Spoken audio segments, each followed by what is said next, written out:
Hey everyone, and welcome back to Computer Science Made Easy. It's so good to have you here. So, today we're diving into something pretty serious, a new kind of corporate threat. And this one doesn't, hack its way through firewalls.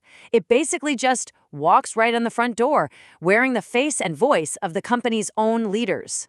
Yeah, let's just cut right to the chase here. This isn't about some brute force attack on a server or anything like that. The real danger, and what makes this so scary, is that it's way more subtle. It's an attack on the one thing that holds a company together: trust. Exactly. I mean, what we're really seeing is this whole new wave of incredibly sophisticated AI-powered scams, and they're designed to hit businesses from the inside. This is so far beyond the old-school hacking methods that, honestly, we've all gotten pretty good at spotting by now. So, the big question is, how on earth are they pulling this off? Let's get into the nitty-gritty and break down the actual tech that makes these scams, well, so frighteningly convincing. Okay, so the two big players here are deepfakes and voice cloning. And what's truly mind-blowing is how little data these AIs need to work with. We're talking just a few seconds of audio, maybe from a CEO's speech on YouTube or a podcast interview, and that's it. The AI can then create a perfect clone, not just of their voice, but of how they speak, their unique rhythm, everything. And it can do the same for video, too. You know, this is just a massive jump in how sophisticated these attacks are. Think about it. For years, we've all been trained to spot those clunky old phishing emails, right? You'd see a typo, some weird grammar, and you knew it was fake. Well, those days are pretty much over. Those obvious red flags, they're gone. Now, you might get a call that sounds exactly like your boss, or even see them on a video call, and it feels completely real. And listen, this is not just some sci-fi theory. This is happening right now. There was a recent case where an employee got invited to a video conference call. They join and they see all the familiar faces of the company's top executives on the screen. The execs give an urgent instruction to transfer millions of dollars. The employee, of course, does it. Here's the truly chilling part, though. Every single person on that call, except for that one employee, was a complete AI-generated deepfake. Okay, so that's the how. We've looked at the tech, but honestly, that's only half the picture. To really get why this is such a huge threat, we need to talk about the human side of it, the psychology. Why do we fall for these things? That really is the million-dollar question, isn't it? I mean, with all the security training we all go through, all the warnings, why are these scams still so successful? And you know what? The answer is almost disappointingly simple. It all boils down to one single, powerful human emotion: trust. That's the vulnerability. That's the key they're using to unlock everything. So let's break down how this trust exploit actually plays out. Imagine you get a call. It sounds exactly like your boss, and they sound stressed. They need you to do something right now.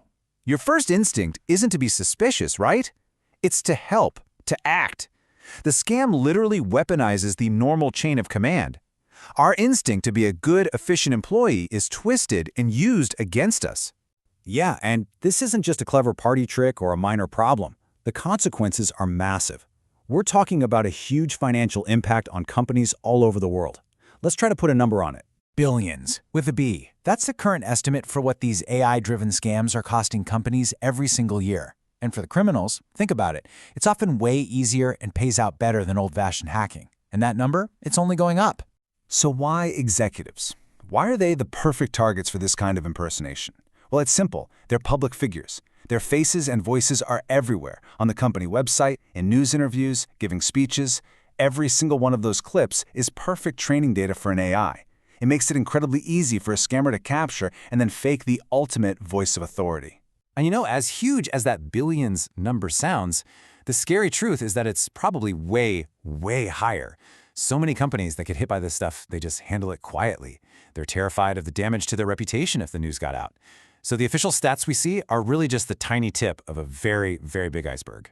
All right, so we've laid out the problem, the tech behind it, and just how big the impact is. It's a lot. But let's not just leave it there. The most important question is, what can we actually do to fight back? Let's talk solutions. And it really starts with building a whole new culture of verification. Okay, so a solid defense plan really rests on four main pillars. Step one is just rigorous verification. If you get a strange or urgent request, you have to confirm it using a completely different channel. Like hang up and call that person back on a number you know is theirs. Step 2 is a mental shift. We have to stop automatically trusting what we see and hear online. Step 3 is all about training and awareness, teaching everyone in the company to just slow down, take a breath, and recognize the signs of manipulation. And finally, step 4 is using the tech. There are security tools that can help scan for some of these suspicious patterns. And really, here's the bottom line. Tech can help for sure, but this is not just a tech problem. You can't just install some software and fix it. The real solution is about changing the culture at work. It's about making it totally normal. In fact, making it expected for people to stop and double-check things. A little bit of healthy skepticism has basically become a critical job skill. And all of this really leaves us with a pretty deep question to think about, doesn't it? In a world where fakes can be literally perfect, where you can't tell the difference between what's real and what's not, what does it even mean to trust something or someone anymore? Wow, that's definitely something we're all going to have to figure out. So what do you think? What does this mean for the future of how we work and communicate? We'd genuinely love to hear your thoughts on this. Yeah, definitely drop your ideas and any questions you have in the comments section below. And hey, if you found this breakdown useful and want to stay ahead of the curve on topics like this, make sure you hit that subscribe button for Computer Science Made Easy. Thanks so much for tuning in.